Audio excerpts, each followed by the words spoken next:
Turabashuhuje kandi twongeye kubaha ikaze inshuti bakunzi b'ibiganiro byacu kuri Iyarure TV.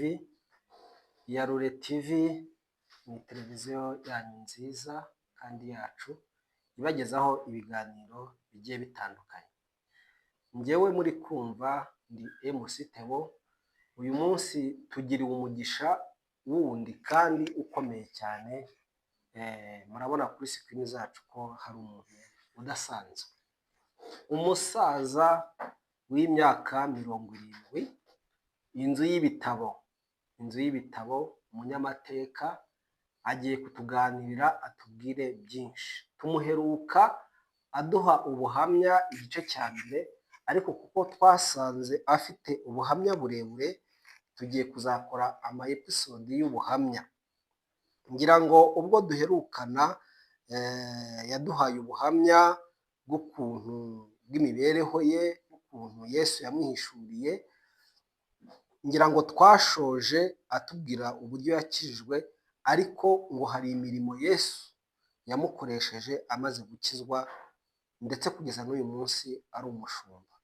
Ubwo rero reka dutangire tumwakira, atangire atwibwire. Wakwibwira abadukurikiye? Nitwa Pasiteri Hamenyimana Yohana. Pasiteri Hamenyimana Yohana, Revera Pasiteri Hamenyimana Yohana, akaba ari umushumba wungirije musenyeri mu itorero rya Ebereri. Mu magambo arambuye ni watubwira? Église de la Bonne Nouvelle pour les rachetés. Yes, Ebereri mu magambo y'impine. Yego. Ubushize ngira ngo waduhaye ubuhamya, ariko kandi kubera igihe tuba dufite birangira rwose tutaburangije. Niyo mpamvu uyu munsi twagutumiye kugira ngo dusubukurire aho twari twasubikiye. Ariko mbere ya byose reka ubanze udusengere kugira ngo Imana idufashe mu mwanya. Mana yacu, Mana ikiranuka, turagushimira cyane ko kugeza kuri uyu munsi wa none kuba tukiriho ni mu bushake bwawe. Wari ufite rero umugambi kuri twe kugira ngo tumenye ijambo ryawe, kandi iryo jambo ryawe tuzaribwire natwe abandi bantu ushaka guhamagara, nabo ngo bazashobore gukurikira inzira yawe bafite fondasiyo ikomeye mu kwizera. Hari ijambo rero ry'ubuhamya igice cya kabiri ngiye kuvuga, ndagira ngo mwamumbe hafi, kandi abadukurikiye nabo ubateze umwete wo kubyumva neza. Yenda ushaka azavomamo ibyo kumugirira akamaro. Byose tubyambaje mu izina ryawe Yesu, amen. Pastor, karibu rero. Yego. Tugezeho ubuhamya. Umwanya n'uwawe rwose, anzika, ntutegwe ntunigwe, hano ni mu rugo. Ubushize nababwiye impamvu yatumye nemera gukizwa, ubwo sinongera kubisubiramo. Yego.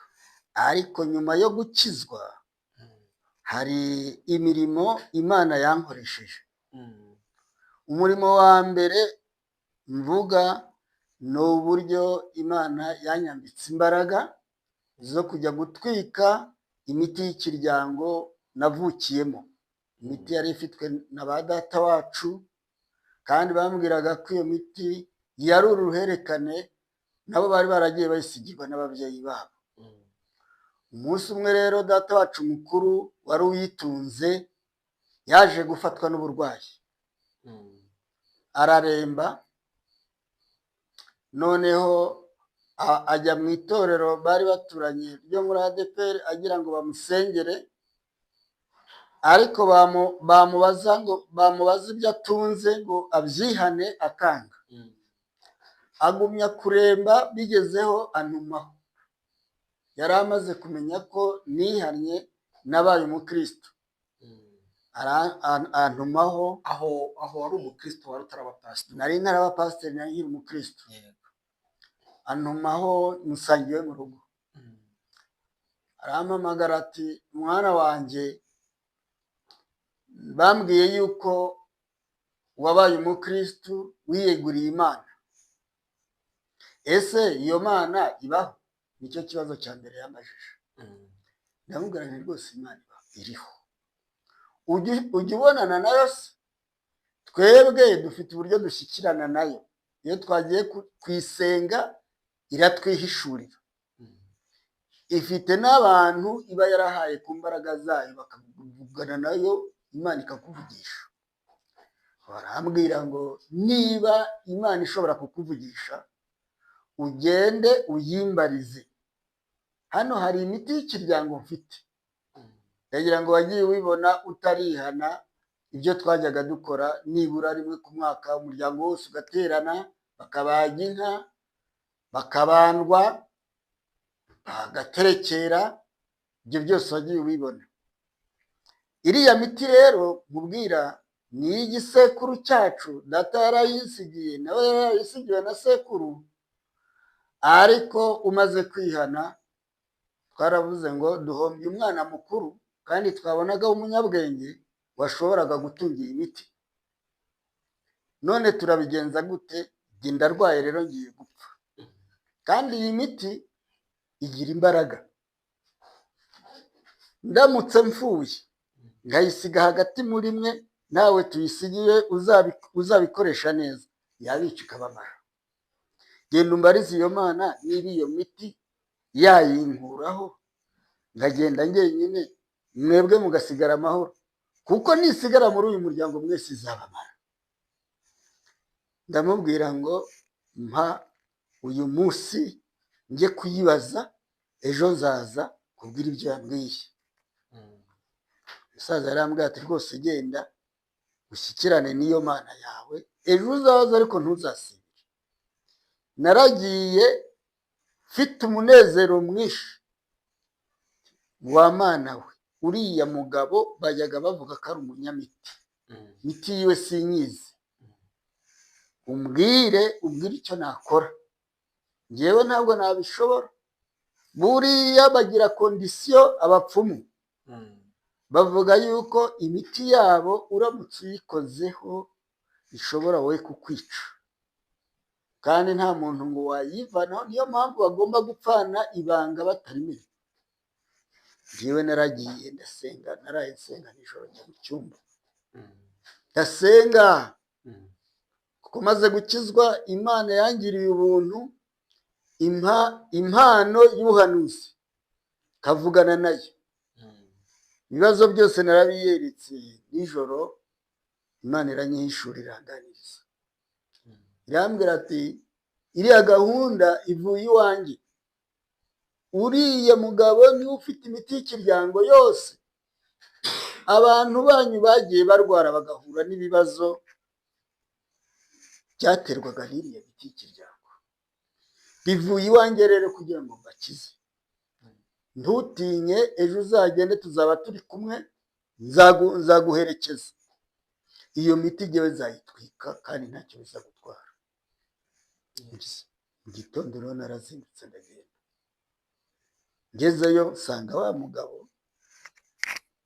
abandi barozi yari yaraciriye bose yabatumiye, kuko yari ageze igihe cyo gupfa, yagiraga ngo arage. Ndaza nanjye ndinjira, mbona abantu bose bateranye mu rugo, ndinjira ndamusuhuza aho yari aryamye muri salo, arampamagara ati waje? Naje. Imana yakubwiye ngo iki? Njyewe Imana yambwiye ngo iyo miti uyimpe nyitwike, ntacyo bizadutwara, n'abana bawe ntacyo bazaba. Niko yakubwiye. Ati ahita ahamagara abagore, yari afite abagore babiri, arabaga ati mugende munzanire kiriya giseke kiri hariya hejuru y'akagege. Igiseke barakizanye, barapfunduye.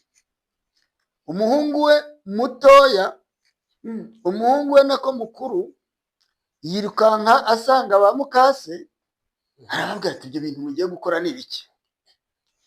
Murishinga uriya muhungu wa runaka, abaporo basarishije, none imiti yacu yaturindaga, yatubeshejeho, muyimuhe, muzasigarana iki? Niki kizongera kubaragurira?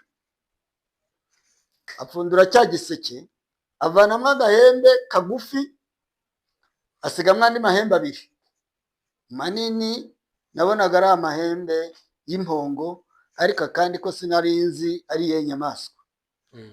Ako gahembe ngo kari karimo imbaraga z'abadayimoni, kajyaga kabaragurira kakababwira ibigomba kubabaho, cyangwa niba ari n'umurozi wundi uri kugambirira kuzaroga se, ako gahembe ngo niko yakoreshaga bagashobora kumenya undi murozi ushaka kumugirira nabi. None aka gahembe wa muhungu arakirukankana, cya giseke barakizana bagitereka imbere ya wa musaza wari wirwariye. Arambwira ati gipfundure. Ndagipfundura. Ubonyemwo amahembe angahe? Ndamubwira nti mbonyemwo abiri kandi manini maremare. Agahembe ka gatatu ntakubonye? Ndavuga nti ntako mbonye. Kagiye he? Umuhungu wawe witwa Bizimana niwe ugatwaye. Aravuga ngo ugatwaye ibizamubaho aba ariwe bizabaho.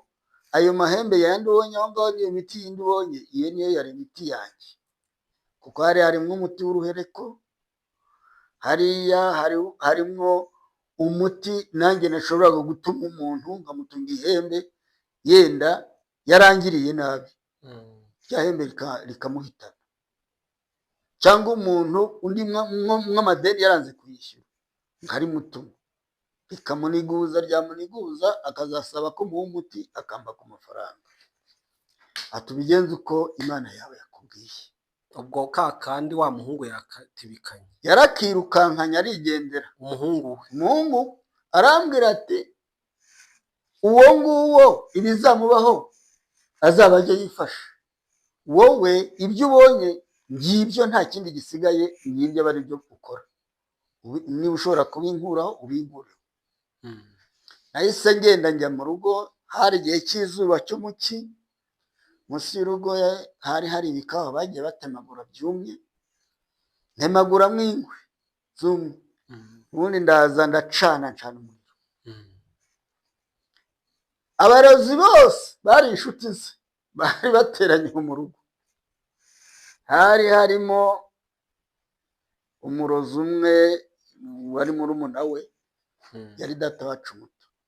Araza aramuhwehwera, arambwira ati Yohana, ibi bintu ugiye gukora wa mwana we, ibi ni ibintu bya gihanga, ibisekuru n'ibisekuru byagiye bibikoresha. None wa mwana we ibyo ugiye gukora urikoraho. Arimo kugira inama, angira inama. Ngiye kumubwira, ndamubwira nti mve iruhande, kuko ntabwo ari we wabimpaye, dore uwabimpaye haryamye, genda umubaze ko aribyo namwatse ku mbaraga, niyo wanyihamagariye. Ampamagaye nge rero nanjye mfite uwo dukorana, uri hejuru y'imbaraga zose, ni Imana. Imana rero yanyemereye ko iyi miti ngomba kuyitwika. Ati inama nakugiraga none nturara. Wumvaga nta ubwoba ufite? Nta bwoba na buke nari mfite, nari nuzuye imbaraga. Burya umaze kwiyemeza Yesu wahuye nawe agukuramo ubwoba bwose. Ibikangisho abasaza bose bari bari aho ntacyo batakoze ngo nindeke gutwikira imiti. Ndanga ko numvaga undimo na wa matati twika. Nakubwiye yuko ari amahirwe nshaka guha umuryango wawe, utazongera kurwara imyuka mibi cyangwa ngo ibice. Cana umuriro, maze kuwucana watse, fata cya giseke gishyira hano hejuru. Yego. Ndavuga nti Mana data, ni wowe munyembaraga, ntacyo udakora.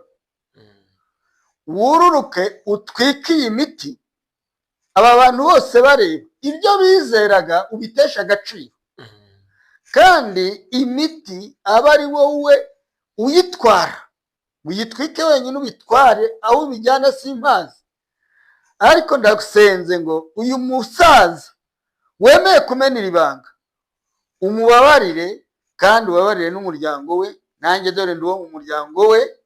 Iyi miti ntizagire inkurikizi ku muntu n'umwe, baba ari abe cyangwa abo kwa bene wabo. Nangije kugira gutya ngo amen. gisenga babonye amaboko atigita gutya, noneho babarozi baravuga ngo tutabivuga ngo ngako karafashwe, karagukweza. karafashwe, uzi ko abanyamwuka nabo batigita. Burya rero n'abadayimoni bigana abanyamwuka, nabo iyo bagiye no kuragura abarimo abadayimoni baratigita, bikubita mu muriro ngo po, abarozi bariruka baranyanyagira, baravuga ati ararikoze mwene runaka adukozeho. Bari bababajwe rero nuko ariho wabaciriye, ego yari we sebuja wabo, yari we shebuja wabo. Bari bazi ko umwe wo muri bo ari bazabiraga, noneho bagakomeza izo mbaraga zikaba mu kiryango neza ubutava. Ararikoze mwene runaka aratwishe, birarangiye, bariruka barigendera. Ariko ubwo bagiye gukora inama y'uburyo nabo bashobora kurara bangeretse yenda agapfa. Nararangije ndagenda mbimena mu musarani, ndangije kubimena, ijwi numva rirambwiye ngo fata isuka uyore iryo vu ryose, uriyore naryo rimena umusarani, kugira ngo abarozi batagira akantu baheraho nabo bagutega. Ndimena umusarani, ndangije kubimena, ubundi byituma mbinyaraho. Ndangije ndasohoka nuzuye imbaraga z'umwuka nyinshi cyane, nsanga wa murwayi aryamye. Ndabana Imana, narakumenye kandi nzi ko uri umunyembabazi, ni wowe ushobora kubabarira umuntu ibyo yakoze byose. Ariko umusaza ndamusabira ngo uzamuhe ubugingo, kuko amenya ibanga rya Satani. Turabohotse, tugira ubuntu, ibyari byarishe umuryango bikawuzindaza. Ni wowe ubitwitse, ubohore n'uyu muntu. Mfata Bibiliya yanjye ndataha.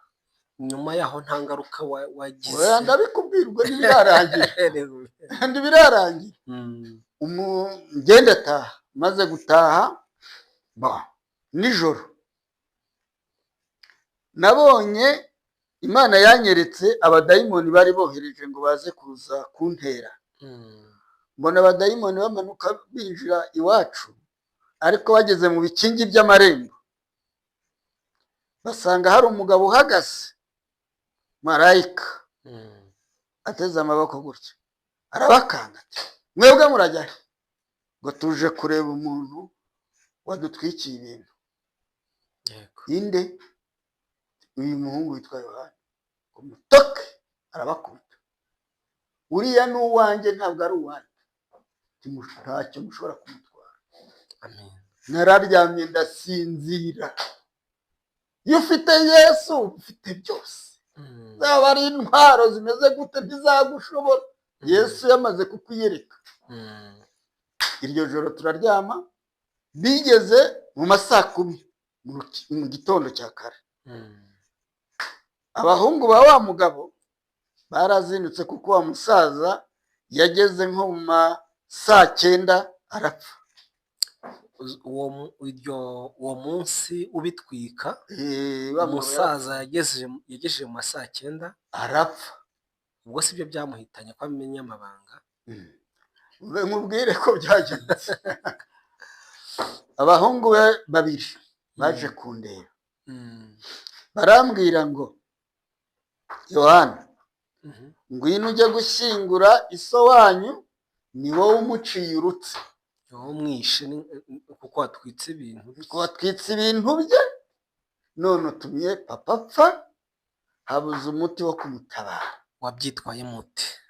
Yewe bagushinza urupfu rw'umuntu. Ngewe narababwiye nti mugende musubire iwanyu mu rugo, ariko ubwo mushaka ko nza kubafasha kumushyingura ndaza, kuko baragiye nsigara nsenga. Bantu b'Imana, ndabasaba ngo niba mwaramenye Imana ntimukagire ikintu mukora cyose mutagiye kwigisha inama.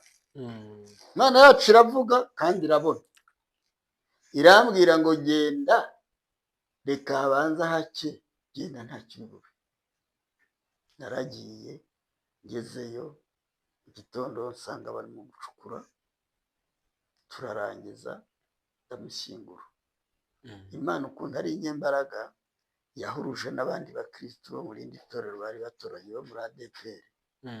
Hari umupasiteri wari wamenye ko ari natwitse imiti y'uwo mugabo, kandi ku Gasozi amakuru yarazwi cyane, baramutinyaga cyane. Yego. Pasiteri rero yaje kuza ati reka tujye gufasha umwana w'Imana, yego, tujye kumufasha dushyingure uriya muntu, hatagira n'uwibwira ngo ni we wenyine ngo hari icyo bashobora kumutwara. Pasiteri waje wo muri ADEPR uyu munsi aracyariho, ni umusaza aracyariho. Yitwa nde? Yitwa Selemani. Yego. Ubwo turamushuje, azatwandikire comment nabona ubu buhamya. Nabona ubu buhamya. Yari ahari rwose, byose arabizi ko yakurikiranye. N'ubu ngubu ajya ashima Imana ku bwanjye. Amen. Ndavuga ati wa muhungu, Imana yarakwiyeretse. Uri so wanyu yari umurozi pi. Tiburiya twari tuzi yuko bakwica. Umusaza twaramushyinguye, turangije kumushyingura. Nuko turaririmba turanasenga. Kuko nari nabonye amaboko y'abana b'Imana bashyigikira. Barafasha turaririmba pe. Twakorera agateraniro ahubwo katari keza. Kandi wa musaza uremereze ijambo ararivuga. Anyije kurivuga twaritahiye. Ndataha yigira mu rugo. Abarozi bo mu Bugarama yari yaraciriye, ntacyo batakoze bashaka kugira ngo bandwanye cyangwa banyice, birabananira. Hari ibitero wagiye ubona? Nagiye mbibona mu buryo bw'umwuka, Imana ikabinyereka, yabinyereka ngasenga bikayoyoka. Hari umurozi umwe rero nyine twari duturanye, urumva, we yari anafitanye isano na mama, yari musaza we kwa se wabo. Niwe wabwiye abo barozi bandi ngo uriya muhungu ngo umunsi yacishaga iyo miti ye, ngewe ngo imiti yanjye yarabimbwiye. Urumva, ngo umunsi nacishaga. Wowe waracishije se? Baturiya ni imiti afite. Batuyani ni imiti afite, kuko umuntu umunsi ayicisha imiti yanjye yarabimbwiye. Uko rero byagenze, umunsi mbatizwa mu mwuka wera, yewe umwuka wera yansanze mu nzu nijoro ndyamye. Urumva, ndumva narabivuze, sinabivuzeho gato. Noneho rero nabonye umuntu w'umugabo amanuka azi iwanjye, ngo ageze mu bikingi by'amarembo iwacu, abadayimoni bari barahahambye bya bindi bajya bita ibiheko, ngo ni ibirinda ingo zabo. None ngo yarakandagiye kuko yagendaga afite imirindi. Abadayimoni bose barasimbuka baragenda, bajya kubwira wa mugabo ngo umwishywa wawe yacishije. Kandi ibyo yacishije bifite imbaraga kurusha izacu. Ubu twavuyeho, mwari mwaradushyize zose twavuyeyo. Niwibeshya akagushyira ibiganza bye mu mutwe, ntabwo uzadushaka ngo wongere kutubona, kuko yahawe ibintu ku buryo aramburira abantu ibiganza, abadayimoni bose bagashirira. Bati yamanye ntazagukore mu mutwe. Kandi koko umugabo amaze kubimenya, niho yabwiye abo barozi ati jyewe imiti yanjye nanjye yarabimbwiye, Yohani yaracishije. Icyo gihe hari ahantu nakoraga mu Bugarama muri koperative Kabekevi, nko kwisumamo, maze kuba umushomeri, niterera y'ibiraka kuri iyo koperative yatoneraga imiceri. Yari iyobowe n'umugabo wa mugabo wo mu Bugarama, sinzi niba umuzi, witwa Yusufu. Ubwo hari abandi bamuzi, ariko yaranapfuye. Baravuga rero ngo niho navanye imiti ngo mu Bisilamu. Bavuga ko ariho wagiye gucisha. Ngatura nagiye gucisha, ku buryo uwo musaza nyine nawe ntabwo yongeye kongera kwinjira mu nzu yanjye, kuko rimwe yajyaga aza akansuhuza tukicara tukaganira.